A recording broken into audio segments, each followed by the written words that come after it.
Magandang gabi mga ka-Barbie. Heto naman tayo at magluluto tayo ng ginisang gulay na may karne at pechay with kamatis. Ayan na po, magigisa tayo po niyan. Ano po ang ating mga ingredients? Paminta, bechin, magic sarap, saka po Knorr cubes, then ang ating pechay. Yan, bawang, sibuyas at kamatis.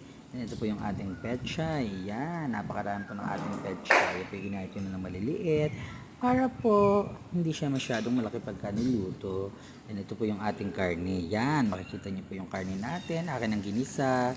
Hintay ko lang po siyang pumula. Pagkatapos nyan, yan po, ginisa. Then, lagay po natin yung ating mga bawang at sibuyas. Pagkatapos, yan, napakadali po ng luluto nito. Maraming salamat po.